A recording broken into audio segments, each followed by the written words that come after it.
Another one will be when children need comforting.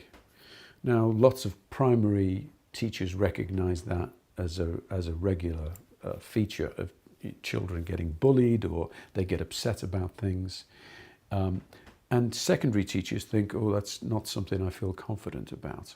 Well, as I say, don't think that it's inappropriate to comfort a distressed child. What would a parent do if they saw their teenage child distressed? They'd offer them some comfort, wouldn't they? So if that's what you do, if you offer them some comfort and they accept it, there's nothing inappropriate about that.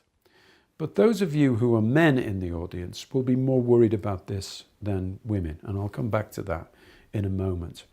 But if you think it doesn't go on in secondary schools, you're quite wrong. And the evidence, if you want to see it for this, is on those programs that you may have seen a few years ago on Channel 4. Those programs about teaching in the East End, teaching in Yorkshire, educating Wales, educating Essex. They're all still on the Channel 4 archive.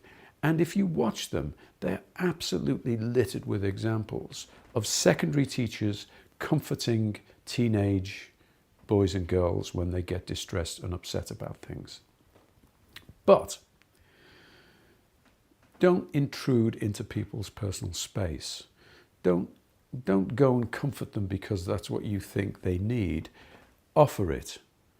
And if you've identified a need, offer that comfort. If they accept it, it might be appropriate to give them a hug, or they may kind of fall into your shoulder or want a pat or a hug of some sort. But I'm not telling you to go around hugging kids if you're not comfortable with it. If you're not comfortable with it, don't do it. I'm not forcing you to do it. I'm just telling you it's neither inappropriate nor illegal to do it, particularly if you're applying your duty of care towards children who are in need through their distress. Here's an example. Many years ago, a little girl in my class, 10 years old, was crying. And I said, "What's the matter, Mandy?" And she wouldn't tell me. She's doing her work, she's kind of covering up and writing, and she's whimpering away, and she's clearly tears streaming down her face. And I said, "What's the matter?" And she wouldn't tell me. So I left her for a few minutes. And I came back to her and I said, "Mandy, are you still crying? What's the matter?" And she, nothing, there's nothing, I'm not, So I said to the other kids on the table, I said, "Have you upset Mandy? What's going on here?" And they said, "No, sir, we haven't. We've asked her, but she won't tell us either." So I left it. Playtime comes and the kids are going out. And I said, "Mandy, come here a minute, love. I want to speak to you, please." And she comes over and I said, "What's the matter?" And she goes, I said, "Tell me what's the matter. You're not going out to play till you tell me what's the matter." And she goes, "My mum's been diagnosed with cancer." And the kid collapses into my arms and cries her eyes out. Now ask yourself, what's the appropriate response of a teacher at that moment? Now, to me, it is not to say to that child, "Oh, hang on a minute while I go and get a witness, because I can't touch you unless I've got a witness," or "Hang on a minute while I go and tell the head teacher, they'll deal with it." Or, responding in that way is not, to me, appropriate. It's not applying the duty of care that's required of you.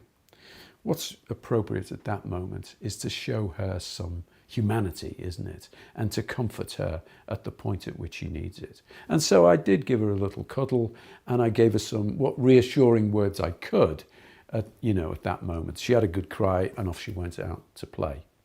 So again, keep in mind, what would a responsible parent do when they see their child distressed? They'd comfort them.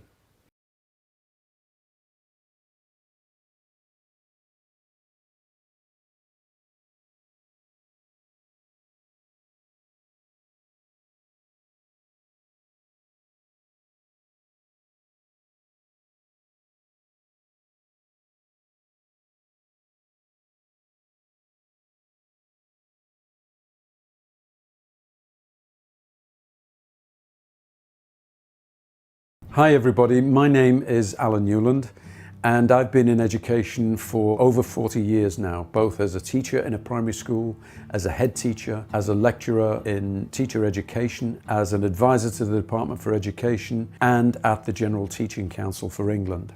So I've decided to put my sessions online. I think these professionally recorded and edited sessions provide an excellent solution to the teaching and learning challenges we face in the coming months. They provide an innovative way of providing content to students and trainees that you can deliver at your convenience in the time that you choose. And it engages students, I think, in a way that keeps them interested and maintains their concentration levels. So if you're interested in accessing these videos, do get in touch with me through the contact details that are on screen now. I'll be very happy to answer any queries or questions that you have, and I look forward to talking to you.